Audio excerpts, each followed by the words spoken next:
Hello everyone, I hope you are well. So this is the final part of Tony Shuffleberger's session at our recent summer camp. Tony teaches his quiet confidence system and also runs the Aikido Club in central Auckland.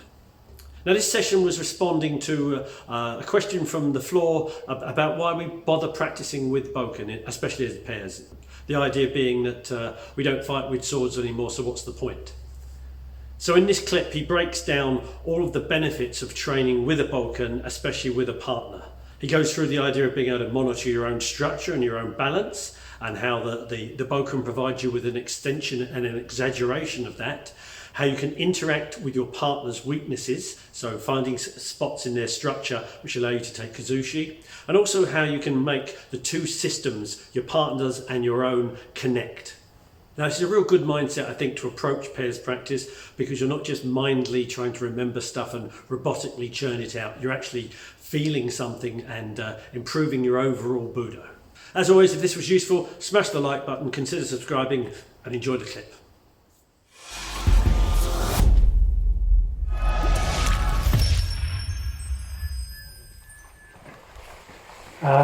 Let's just take it to the final blend, if you like.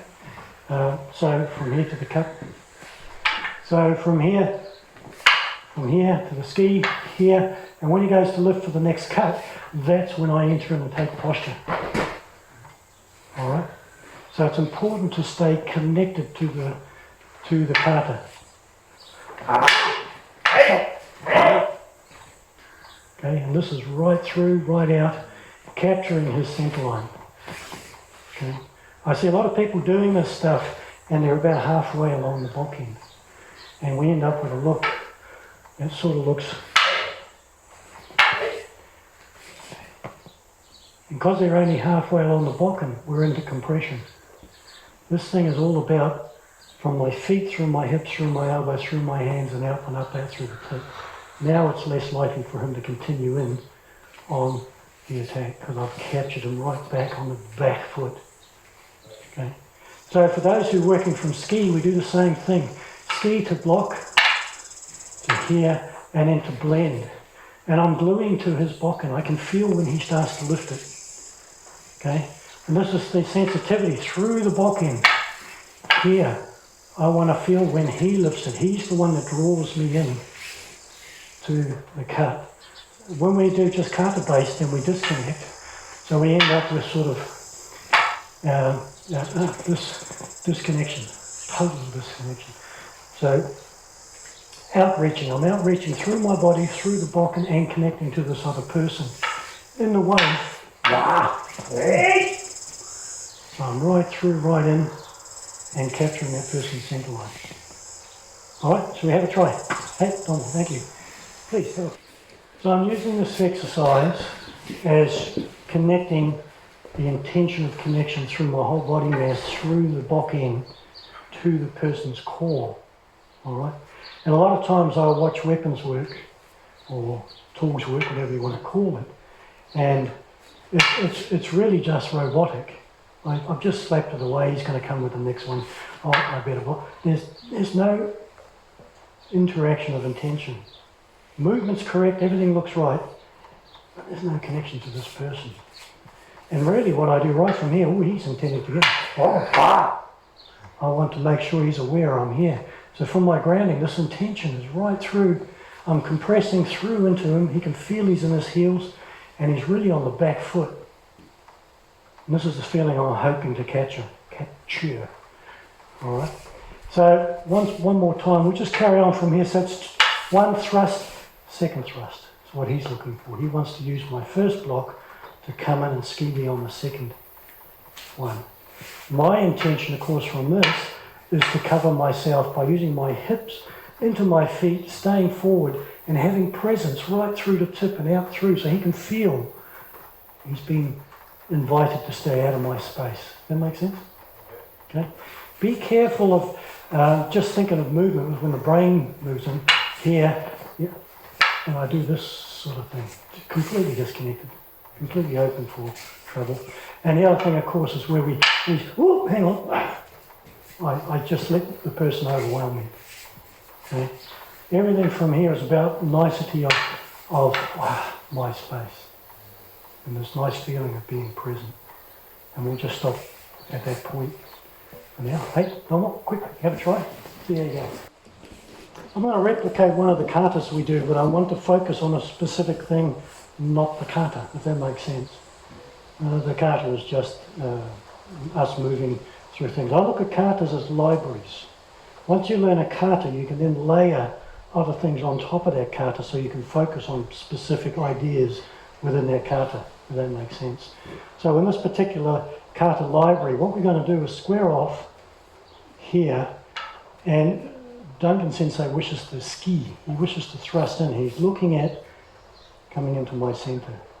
On this one, what I'm looking to do, again, if I pull this back, it's too far to react.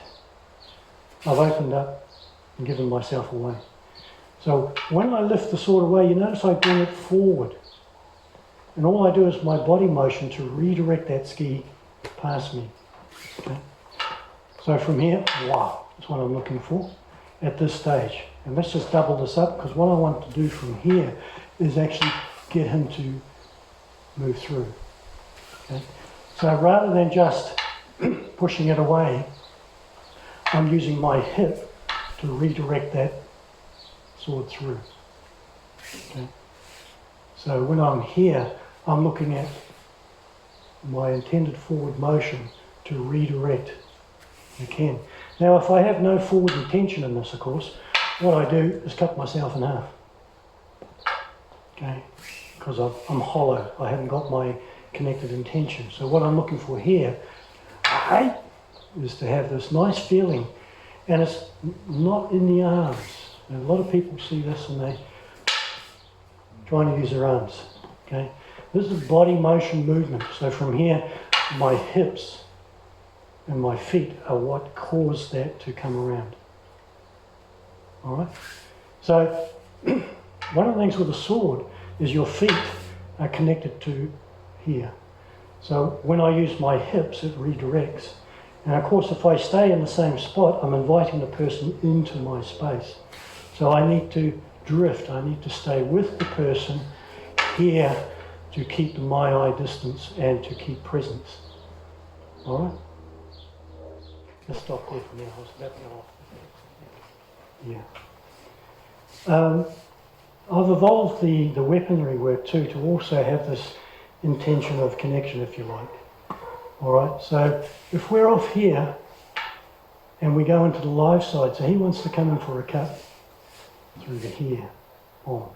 So again, he's looking for good strong posture, he's looking for finishing the cut, which would be through to here. Okay. This particular exercise, what I'm looking for here is this thing about being forward and in his space. Okay. What tends to happen is people do robotic stuff, which technically is the right movement, no intention, no connection. Okay. So from here, whichever foot, doesn't really matter when I'm here. So I've got this intention. He can feel that I'm in his chest area. I've got focus, intention, and peripheral vision, watching if anything's going to move or where I'm at.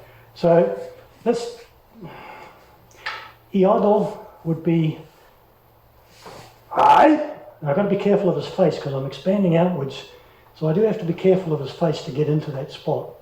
Whereas in Aikido, this is why Aikido cut is different, is because I'm down in, I'm coming in this angle, which allows me a cleaner entry to his center line. Does that make sense?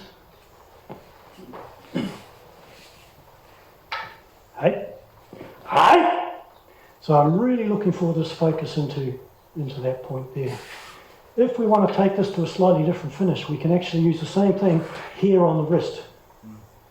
And I turn the sword of the Bokken sideways to glue to the wrist, so I'm actually drawing his weight forward onto his feet. Why would we do this? Because we're learning to connect to someone else from this point. Okay? When he's got a sword and I don't, I'm looking for exactly the same concept to take posture through, ready to take the grip and move. So I don't know how many Bokkens we've got. Yeah. If we don't have too many bokkens, we can do unarmed. The main thing is that I've taken this person weight into his feet, posture forward, the hands ready to pick up the sword. Wherever he wants to move from this point, I'm connected. I should be feeling, outreaching where he is, what's his intention. If he goes to lift, I'll join the lift, of course, and take. If he wants to turn in towards me, I'll now block through into that point there, and we can go into the Aikido. But the important thing is when I join to connect to this person's center, it's no good coming in here where he's neutral and he's ready to attack. We're in trouble. So for those who are keen, can use Bokken to Bokken. For those who want to do the other one from here, mind goes up, body blends. All right, it's important to connect to this person right from when they lift. When they lift, it's almost like it draws me in to join the motion. If I don't connect to it and he lifts up, now it's too late. He's already lifted and now I'm coming in too late. This is my eye timing. And my intention is to connect, to focus. I've got to appreciate he can cut really well. Oh, I better go and have a look at what he's doing. Yeah. So let's just take it to that point, this blending and taking Kasushi posture. Okay, try. Thank you. All right.